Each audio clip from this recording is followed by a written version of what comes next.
The roar broke first, and then the floor itself seemed to break, and I lost the child in the space of a single heartbeat. I had her small gloved hand in my mind's eye one moment. Princess Aurelie of the House of Vailmont, 6 years old, the morning of her father's crowning, walking the cloister with her hand resting trustingly in the crook of her old governess's arm. And the next moment there was only a wall of bodies where she had been, a wall that surged and folded and came on like a tide that had decided to climb the stairs. I am Edrin Koss, and on that day I was second secretary to the master of the household of Caredon, which is a long way of saying I carried lists and counted chairs, and was of no use to anyone in a crisis. I will tell you what I saw, because I saw all of it, and because for the rest of my life I have measured every man I have met against the one man who did not run. Understand the place first quickly, because the place is the whole of the danger. The coronation was held in the great court before the Cathedral of the Ascension, a square of old gray stone hemmed on 3 sides by the cathedral front, the colonnade of the Hall of Records, and the high blind wall of the Mint. Into that square the city had been let in their thousands to see their new king crowned, and the planners, I was one of the planners, God forgive me, had reckoned the numbers by the breadth of the gates, and not by the narrowness of the throats those gates emptied into. There was one stair down from the cathedral porch to the court, a broad flight of 19 steps, and at the foot of those steps the whole press of the city had gathered to wait for the king to come out crowned and show himself. When the great bells began their peal to say it was done, the crowd at the back, who could not see, pushed forward to see. And the crowd at the front, who could see, and who were already packed against the barrier ropes at the foot of the stair, had nowhere on earth to go. That is how a crush begins, not with malice, with joy and a peal of bells and 10,000 people each taking one small step toward the same stone. The royal party had come out onto the porch above, the king newly crowned, the queen, the great officers, and the children of the house brought out to be seen. I was below and to the side on the 3rd step from the bottom, wedged against the carved newel post with my useless sheaf of papers crushed to my chest. And from there I had a clear view up the stair, and a clear view of the moment it all went wrong. The barrier rope at the bottom held, and then the iron stanchion that anchored it tore out of its socket in the stone with a sound like a bone breaking, and the front of the crowd, which had been leaning its whole weight against that rope, fell forward into the cleared lane at the foot of the stair, and the people behind fell onto them, and the people behind those came on, not knowing, still pushing, still joyful, toward the king they could not see. And little Aurelie, who had been led down to the 2nd step so that the people might glimpse her, was suddenly alone at the edge of it with her governess's hand torn from hers, a small bright figure in white and palace blue, swaying at the lip of a stair above a sea that had begun to drown. I screamed her name. I am not ashamed to say it. I screamed it and I could not move. I was pinned to the newel post by the body of a stout man in his best coat who was himself being driven against me by the press, and my papers went up into the air and came down like snow on heads that did not feel them, and I could do nothing, nothing at all, but watch a child of 6 begin to fall. She did not fall. A hand closed on the back of her small coat and lifted her clear of the step as easily as you would lift a kitten from a gutter, and set her against a body of red and black that had planted itself between the child and the whole oncoming weight of the city. I knew him. Everyone at court knew him by sight, though I am not sure I had ever heard him speak. He was a guardsman of the Crimson Watch, the ceremonial guard of the house, the men in the long red coats and the tall black bearskins who stand the porches and the gates and do not move, do not speak, do not so much as turn their eyes to follow you, men so still that the children of the court dared each other to make them blink. He had been posted at the foot of the cathedral stair, one of a line of them spaced along the steps, a decoration, we thought, a piece of the ceremony, no more use in a real press than the carved saints over the door. His name, I would learn that night, was Sergeant Win Halloran, and he had stood that morning for 3 hours without moving, and he chose the one moment that mattered to move faster than any man I have ever seen. He had the child up against his chest, his left arm a bar across her back, and he had turned his right shoulder and his planted right foot into the oncoming crowd, and he did not give. The first wave of bodies hit him and broke around him the way the sea breaks around a stone pillar, and I saw his bearskin tip and slip and go from his head and roll away down into the press and be lost, and he did not reach for it, and he did not look at it, and he did not move his feet. He bent his whole body into a curve over the small figure he held, so that the child was in the hollow of him, in the one place in that whole square where the weight of 10,000 people could not reach, and he set his jaw and he held. "Up the stair," he said. He did not shout it. I was close enough, 8 feet 10, to hear it under the roar, and what strikes me still, was that his voice was level. Not calm in the way a man pretends to be calm, level the way a wall is level. "Up the stair, lass, we're going up. Hold to my collar and don't let go." And the child, who I would have wagered was past all hearing in her terror, reached up 2 small fists and took fierce hold of the high red collar of his coat, and buried her face against his neck and held.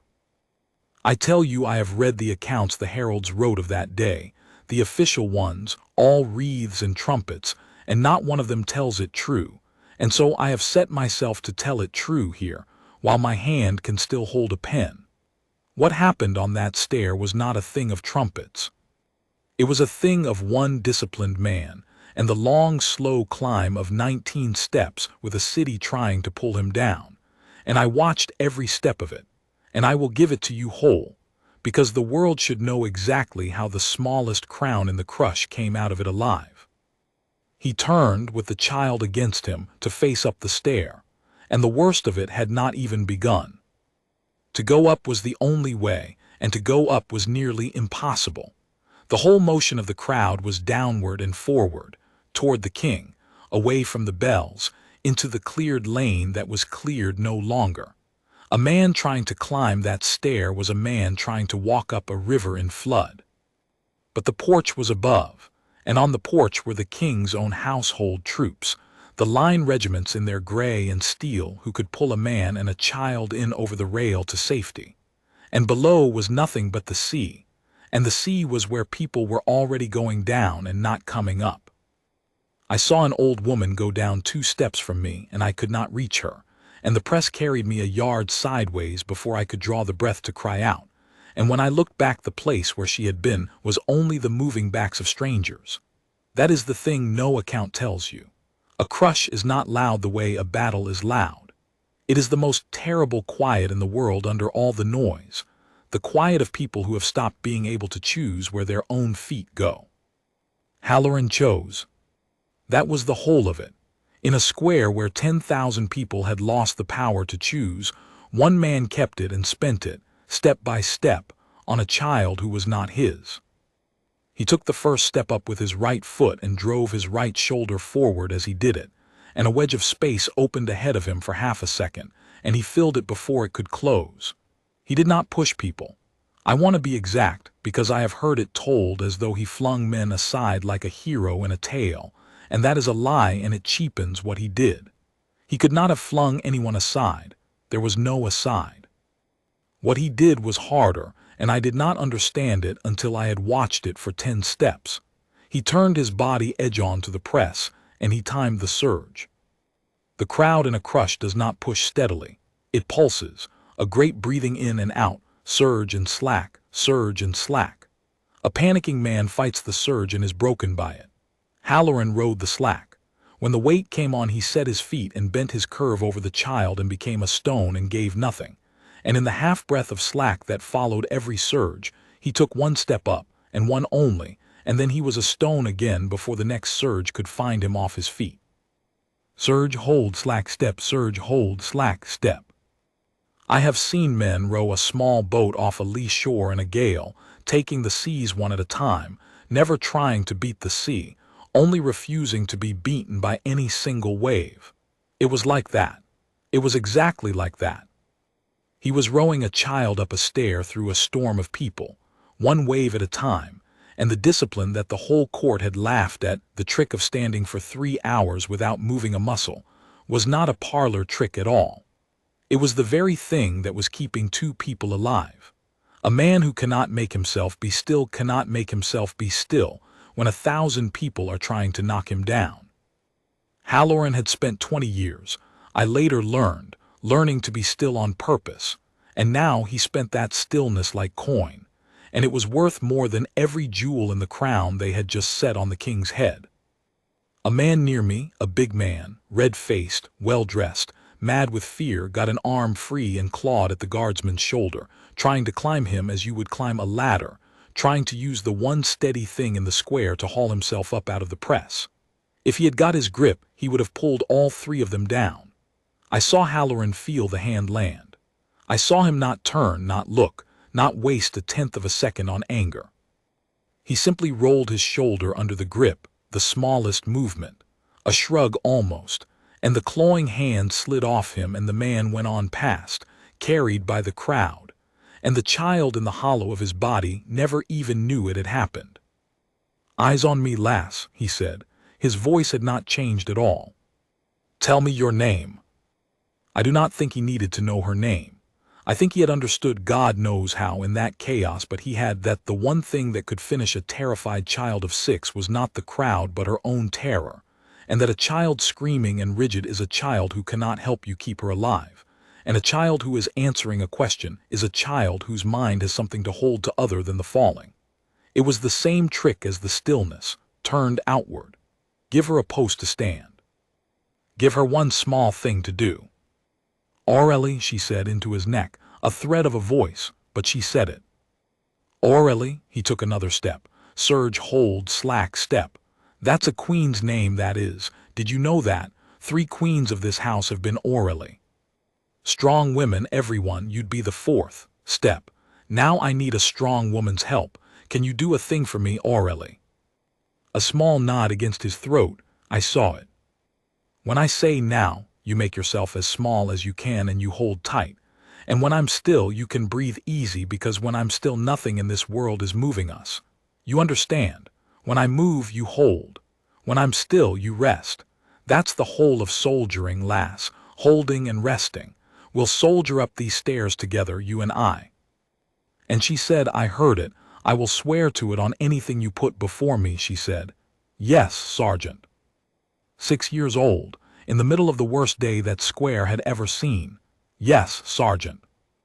I do not know how to make you feel what that did to me, wedged and helpless 3 steps below, watching. I had spent my whole working life among great people and great occasions, and I had come to think that the dignity of the house was a thing made of robes and trumpets and the right number of chairs. And here was the dignity of the house, the actual living thing the robes were only a picture of, and it was a man with his hat gone and his coat torn climbing a stair he should not have been able to climb, teaching a frightened child to be brave by treating her like a soldier instead of a victim. The crown they had set on the king was the symbol. This was the thing itself. They were perhaps a third of the way up. The hardest third was still above them, where the stair narrowed toward the porch and the press grew worse, funneled by the carved stone railings into a throat that the planners, I drew that plan with my own hand, had made far, far too narrow. I could see what was coming the way you see a wave coming that you cannot outrun. The crowd was about to be squeezed into that throat, and when it was, the surges would not be surges anymore. They would be one long, unbroken press with no slack in it at all, no half-breath of rest, nothing for a man to step into. And a man riding the slack has nothing to ride when the slack runs out. Halloran reached the narrowing. He stopped. For the first time he stopped, not to be a stone but to think, and I watched him lift his eyes, only his eyes, and read the throat above him, and understand exactly what I had understood, and weigh it in the space of one breath. Then he did the thing that no one who tells this story will believe, and that I watched with my own eyes. He did not go up into the throat, he turned out of it. There was a buttress on the left-hand side of the stair, a great square pillar of old stone that stood out from the cathedral wall, and ran up the full height of the steps to the porch above. Between the buttress and the line of the railing there was a dead pocket, a wedge of stair perhaps 4 feet wide, where the press could not reach because the buttress broke its force, a little still water in the lee of the rock. I had passed that pocket 100 times and never seen it as anything but an awkward corner the sweepers complained of. Halloran saw it as the one safe place on the whole stair, and he angled toward it across the grain of the crowd, which was the most dangerous thing a man could do, because to move across a press is to offer it your side, and a press takes a side and folds you. He took 3 steps across that killed me to watch, surge, hold, no slack, and he moved anyway half a step at a time, leading with the child side of his body kept always in the lee, taking the full weight on his back and his braced legs. And then he was in the pocket in the lee of the buttress, out of the main force of it, with the child still small and silent against his chest and his back set against the great pillar of stone. He had bought himself a moment. He had not bought himself a way up. The throat above was still the throat. The pocket was a refuge, not a road. He could stand there in the lee of the buttress until the crush spent itself, which might be 10 minutes or an hour, and in 10 minutes the child might be safe, and in an hour she might not, and he could not know which, and he could not climb into that throat with her without losing them both. I saw him look up the line of the buttress to the porch above, and I followed his eyes, and I understood what he meant to do, and my heart went cold. The buttress was carved. All that old stone is carved, saints and beasts, and the deep-cut ledges of the mason's courses, hand-holds and footholds for a man who had no fear of heights and a reason past fear to climb. 12 feet, perhaps 15, of sheer worked stone up the dead side of the buttress, in the lee where the crowd could not pull at him, to the stone balustrade of the porch above, where the gray and steel troops of the line were leaning over and hauling people up out of the press one at a time. It was a climb a steeplejack would have thought twice about, in still air, with 2 free hands. Halloran meant to do it with one arm, with a child of 6 clinging to his neck, above a stone court packed with falling people, so that if his hand slipped on the worn stone, there would be nothing below to break their fall but the very crush he was climbing to escape. He did not hesitate over it, the way I am making you hesitate over it now. He looked at it, and he weighed it against the throat, and the throat was certain death given enough time, and the climb was only probable death given a slip. And a soldier, I have since learned, does not wait for the certain thing while a probable thing is still on offer. He shifted the Child-Heir against his shoulder. Orally, level, always level. We're going up the side now like climbing a tree. I need both your arms round my neck and both your legs round me tight as you can, and your face hid in my collar, and you do not look down and you do not let go for anything, not if the sky falls. Can a 4th queen orally do that? Yes, Sergeant. Steadier now. He had given her so many small posts to hold that she had stopped having room in her to be afraid. Good lass on 3, 1. He set his right boot into the deep cut of a mason's course. 2. His right hand found the carved ledge above his head, the gloved fingers, the white glove black now with grime and stone dust, closing over the worn edge and testing it with his whole weight before he trusted it. 3. And he climbed.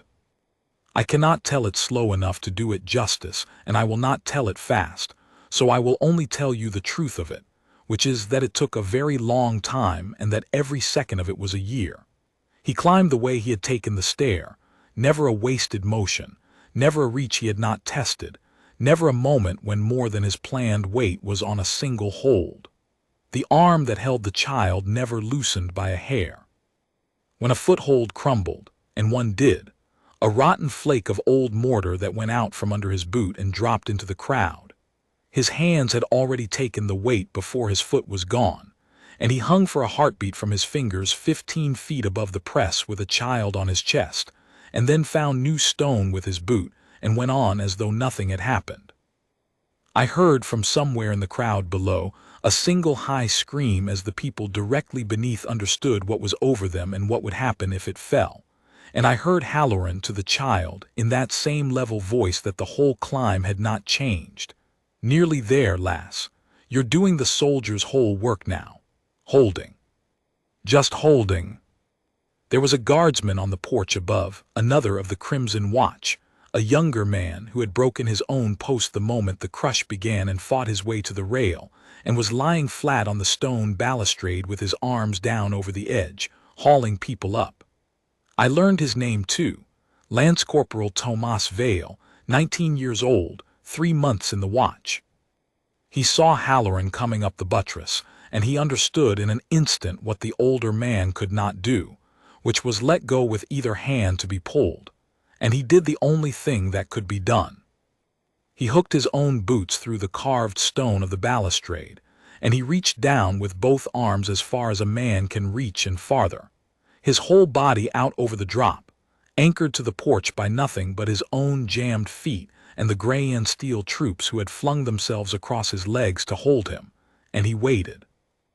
Halloran came up the last 6 feet to the reach of those hands, and here the thing turned on a single decision, and I want you to see it whole, because it is the heart of everything I am trying to tell you about that man.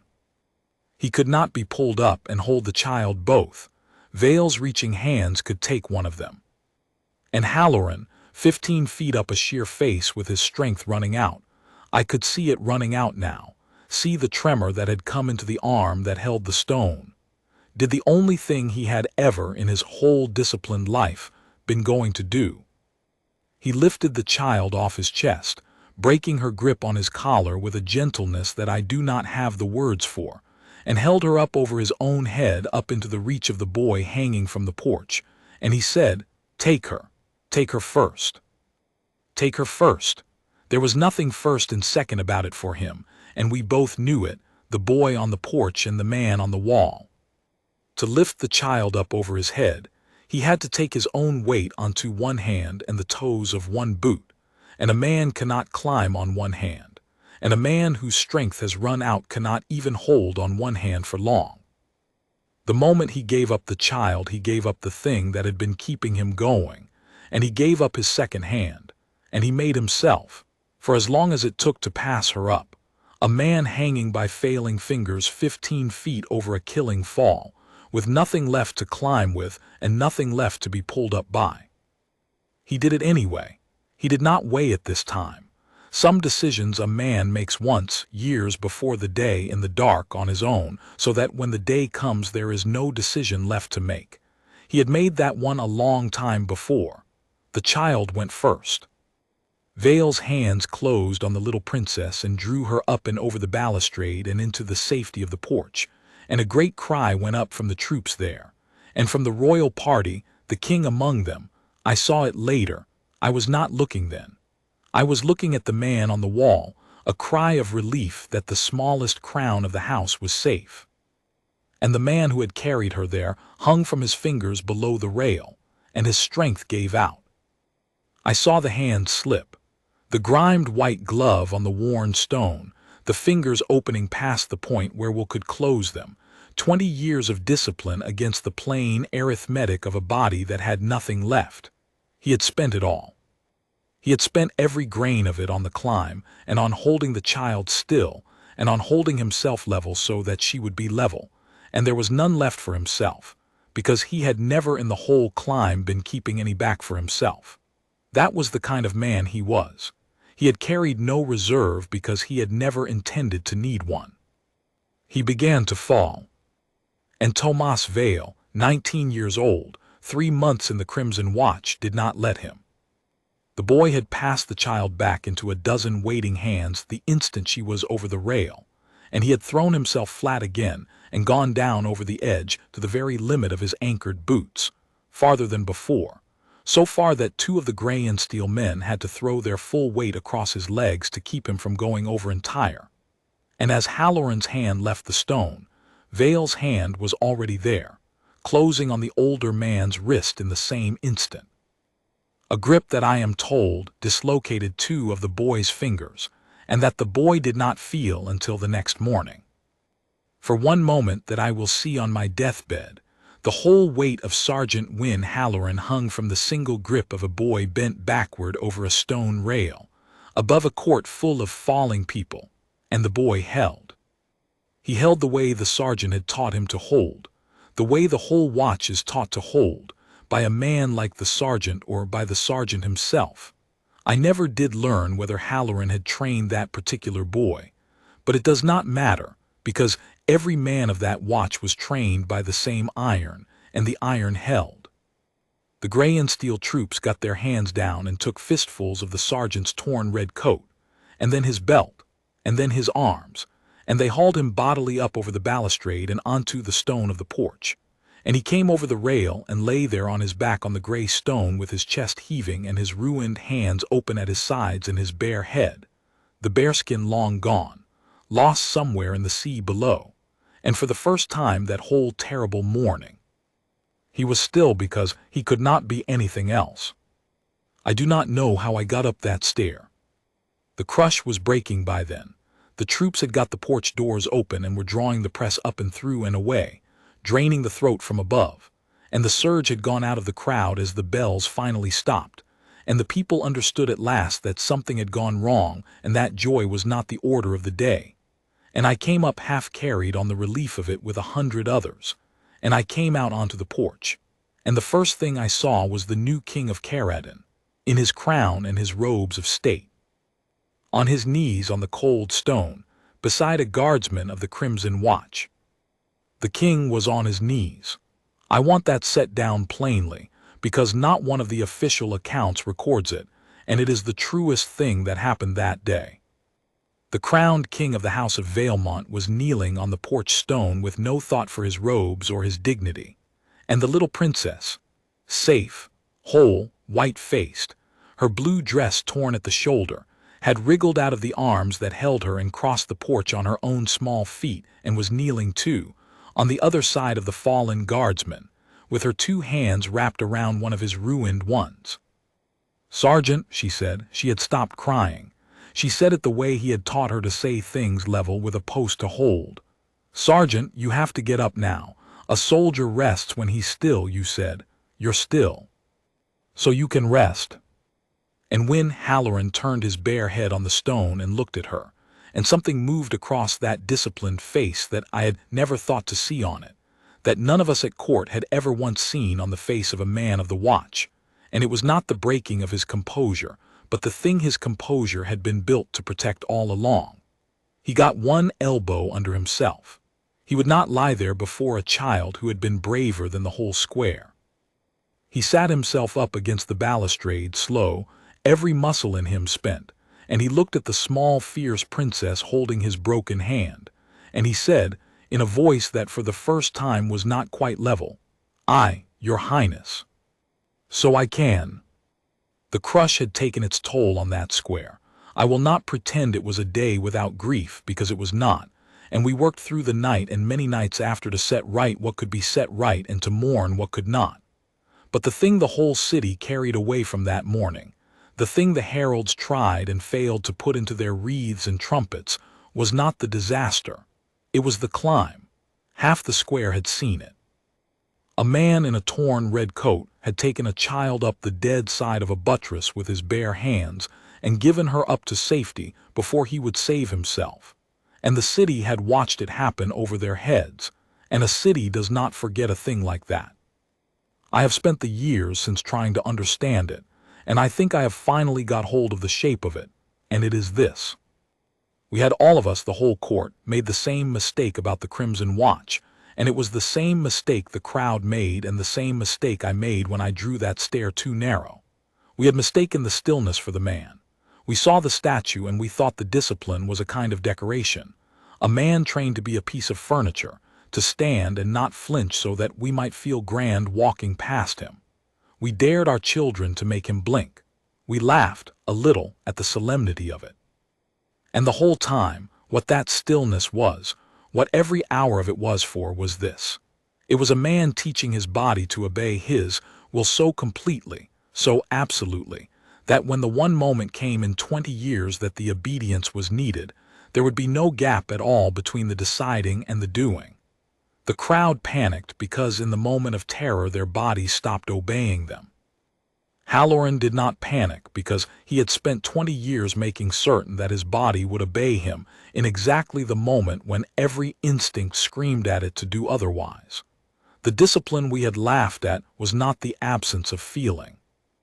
It was the bridge a man builds across his own fear in the long, quiet years, so that on the one day the bridge is needed, it is already there, finished, holding, and he can walk straight across it to the child, while other men are still looking for a way down into the water. That is the whole of it. The stillness was never the point. The stillness was the practice. The climb was the point. The king raised Sergeant Halloran in the weeks after, and the boy Vale with him, and there was a ceremony, and ribbons, and the sergeant stood through it all at attention, with his hands still bound in the surgeon's linen and his face level again, the way it is supposed to be, a man embarrassed by honor and too disciplined to show it. I stood among the household and watched, and I thought he looked far more at ease holding a frightened child over a killing drop than he did standing in a warm hall being thanked. But the honor I think he cared for was not the ribbon. It was a smaller thing, and I only saw it because I had learned that day to watch the man and not the ceremony. When the formal words were done, the little princess, recovered now, 6 years old and full of opinions again, holding very tight to her governess's hand and never, I noticed, going near the edge of any stair, was brought forward to give the sergeant a token of the house's thanks. It was meant to be a small jeweled thing, I think, arranged by some chamberlain, but Aurelie had her own ideas, as the fourth queen Aurelie would. She had made him something with her own hands, a clumsy thing of paper and ribbon, a paper bearskin to replace the one he had lost in the crush, and she gave it to him very seriously, and she said, in front of the king and the whole court, "So you will always have your post." And when Halloran, who had not bowed his disciplined head to receive a ribbon from the king, went down on one knee on the stone to take a paper hat from a child and bowed his head to her and said, "I'll keep it by me always, your highness. A guardsman should never be without his post." I was not the only one in that hall with tears on his face. I saw the king turn his head away.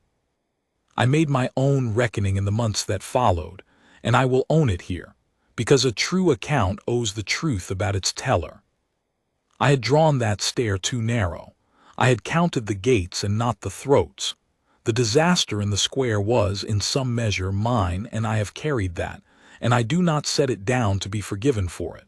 But I will tell you what I did with it, because the sergeant taught me that too, without ever once speaking to me about it.